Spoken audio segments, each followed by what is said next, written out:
Kim, what's on your radar? Well, AP and Reuters did an interesting fact check that trended on social media yesterday about whether or not COVID vaccines alter DNA. Now, before we get to the fact check, I want to give you a little background information. Since the announcement of mRNA technology being the method used to create COVID vaccines, there have been people in the scientific community who were skeptical that it was the best method of all the vaccine methods we have available. The concern being that it hadn't been tested enough, it hadn't been used before, and there were still some lingering questions. Now, one of those questions being whether or not the mRNA molecule can penetrate the nucleus and alter or combine with our DNA. Now, some experts said they believed it could. After all, prior to the pandemic, mRNA technology was being studied as a promising new way to alter genes. The idea being mRNAs could alter bad genes that make a person susceptible to various illnesses and diseases. And that sounds pretty amazing. If we could avoid the diseases that we're genetically prone to, I think most of us would definitely want to do that. But the problem is it was all still very experimental and mRNAs hadn't quite gotten to that point yet. So when the vaccines were being rolled out, some scientists who knew what mRNAs were designed to do warned that they could possibly change our DNA.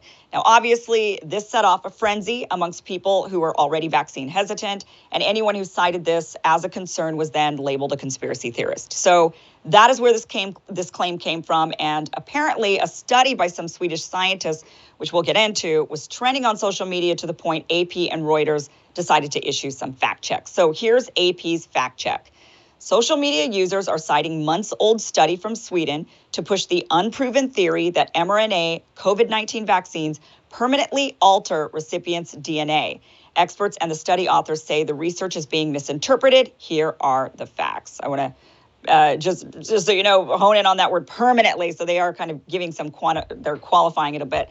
But let's see what the AP's fact check article says. So in the article, it says, claim a Swedish study shows that Pfizer's COVID-19 vaccine changes recipients' DNA. AP's assessment, false. The study tested whether the vaccine's mRNA could be converted to DNA and found that this was the case in certain lab-altered liver cell lines under experimental conditions. It did not assess whether the vaccine alters the human genome or what the effects of that would be, according to experts and the study authors. Experts say additional research is needed because the findings in the lab setting cannot be used to make inferences about what might happen in a human body. So I found this statement interesting for a couple of reasons. First of all, I noticed AP didn't call this a conspiracy theory, but instead an unproven theory. So this gives me a little hope that maybe the trend of labeling anyone who questions something is a conspiracy theorist, maybe that's waning. Secondly, rather than just dismiss the claim outright, they did state that experts say more research is needed. So it's inconclusive. Now let's look at the Reuters fact check. A Swedish study conducted by Lund University does not show that mRNA COVID-19 vaccines permanently alter human DNA. The authors said their study could not be used to draw conclusions with human DNA as they used cell lines in lab petri dish for their work. Now, Reuters actually links us to a Q&A with the study's authors on the Lund University website, and the authors say the reason why they even took up this study was because of a previous study published by MIT, which indicated that SARS-CoV-2 virus mRNA can be converted to DNA and integrated into the human genome. Now, that study set off a frenzy and received an enormous amount of backlash for, quote unquote, feeding the vaccine skeptics. But the Swedes wanted to further study this, and what they did was they took human liver cells to see if the mRNA would penetrate the nucleus and integrate with the DNA, and they found that it did. They said, quote, we show that the vaccine enters liver cells as early as 6 hours after the vaccine has been administered. We saw that there was DNA converted from the vaccine's mRNA in the host cells we studied. These findings were observed in petri dishes under experimental conditions, but we do not yet know if the converted DNA is integrated into the cell's DNA in the genome, and if so, if it has any consequences. So the reason they chose liver cells was because during testing, a Pfizer study injected the vaccine into mice and found that 18% of the vaccine accumulated in the liver after 30 minutes. So these researchers decided to try it on human liver cells. And they went on to say, quote, it's important to bear in mind that the liver cells in the study are more genetically unstable than our own liver cells. So they give you that qualification of this whole entire study. So we don't really know what it would do in a living organism, a human being, and to our liver cells, but they saw what they saw in the Petri dish. And they said, quote, "We understand that the study would attract attention, but we think it's self-evident that this type of research should be pursued. We have a new vaccine, and it needs to be tested in cell and animal models and also in humans in various ways. The results might be surprising, but it's also a bit surprising that such studies do not seem to have been carried out before." So that was the whole fact check that was going on social media with AP and Reuters. I thought it was really interesting, the framing of it, how they didn't conclusively say it does not. Now, when experts first came out and said, there's a possibility that it does this, and then people were saying, I don't want to take something that's going to change my DNA. There was an enormous amount of fact checking that came out from various media organizations, health organizations that said, no, it does not do this. And they stated that conclusively. And then MIT came out with a study in December of 2020 and said, actually, kind of looks like it might. And now this Swedish study from Lund University says, maybe, and more needs to be done to be studied on this. And now you've got AP and Reuters saying, okay, inconclusive. I mean, that's what their fact check basically came back at. Rather than say, it doesn't, you conspiracy theorist, they actually said, inconclusive, more study is needed. And that's what these scientists are saying. So I just wanted to point that out. This is just another example of people being labeled conspiracy theorists, told, no, you're wrong, without evidence. I mean, we just don't have the evidence yet. And it's okay to say, we don't know. But that seems to have been... It sounds like the label used in the fact check is actually very accurate. It is inconclusive. There's some reason to think that description might be accurate, the changing of the DNA, but that was only under certain conditions. We don't know how well that would be replicated in actual human beings, and it might be the case that infrequently it could happen that way, or not at all, or frequently we just don't know. It seems obvious we should do more testing because, given that COVID is not going away anytime soon, there are going to be more people are going to be taking vaccines for this and other diseases. They're going to be interested in using this technology. We want to fully understand it, given that it is going to be a prevalent part of our response to a disease that will be around. So yeah, there definitely has to continue to be reason. You can't just say, no, we know, we have it figured out, nothing to see here, and move on with it when now they're clearly saying, yeah, we don't completely know, so we need to do more research. So, Katie, I want to ask you because when the MIT study came out first, before the Swedish one, those scientists were hounded, right? They were told, how dare you publish this?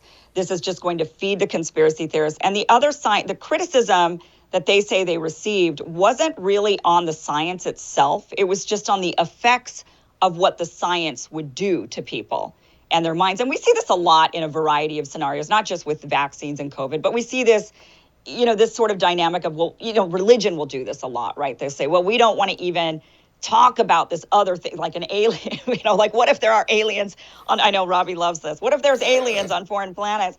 We can't talk about that because then there might be no existence of God, right? Even if we discover that there might be one day. What do you make of this, this kind of shielding? Should we shield for the greater good? Or do you think we should just be forthcoming all the time? Ooh, wow. That's a hardball. So early in the morning for that one. Well, it does remind me a bit of the conversation that we are having about the way that people are just labeled conspiracy theorists without necessarily evidence of that. So I think that is a dangerous tendency. In terms of, I think that, I understand why people are afraid of misinformation. Robbie, I can't remember if it's misinformation or disinformation when it comes to public health, but I do think that causes a credibility problem.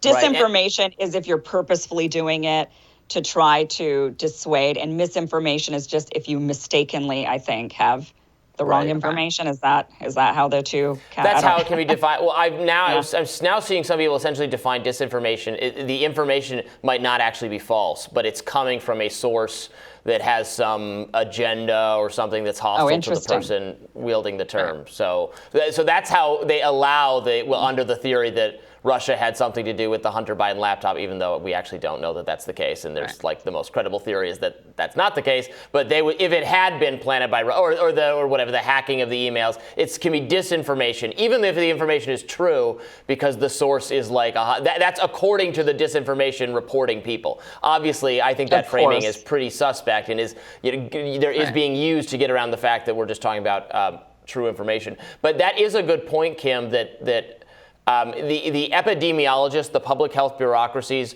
obsession with messaging and like, oh, we can't trust people with the literal truth because what if that causes them to do X, Y, or Z? And then they're committing two mistakes. One being that, yes, philosophically, I would say that like people just deserve the truth anyway. But then B, okay, even if you agree that like public health messaging should be done to promote some goal, and if that means like keeping the truth from people, we should do that. But the public health people have expertise in public health, not in public opinion. Like they don't know, like, and they're the first people to say that only, experts in your field are the only one can have an opinion on everything. I'm like, okay, but you're not a polling expert. Like you don't know what kind of messaging tracks with people. Like they'll say, yeah, well, we don't want to encourage, or like we didn't want to push. Sometimes they didn't want to get boosters out because what if that makes people less likely to get the initial vaccine? Well, you have no idea that messaging would cause that. You're not an expert in that. So, stick to the science. And those are the people who tell everyone else they have to stick to the science. Yeah, I just really think the greater good, doing something for the greater good is always telling them the truth, no matter how the truth changes. What you think the greater good is, it is what it is. Yeah. If there's aliens on foreign planets, Robbie, I'm sure of it. And when you find out, it's going to make you question. We haven't done aliens. I always get a lot of hostile feedback when we discuss aliens because I'm more of a skeptic. You're such a skeptic. You think we're alone in the universe. I don't know. So anyway, I'm alone. I don't know about you, but just kidding. Well, let's leave it there. That's it for us for today. And tomorrow on Rising, we'll be passing the baton over to Ryan Grimm and Emily Jashinsky, of course. But we were so glad having Katie Halper with us today. Thanks so much for joining us. Yeah, thanks so much for having me. And we look forward to having you do it from in studio, side by side, someday soon. All right, everybody. Be sure to like, share, and subscribe so you never miss an episode. And be sure to check out our podcast. You can download it so you can listen to us on the go. And thank you guys so much for watching. So be sure to watch Emily and Ryan tomorrow, and we will see you next time. Bye-bye. Bye, everybody.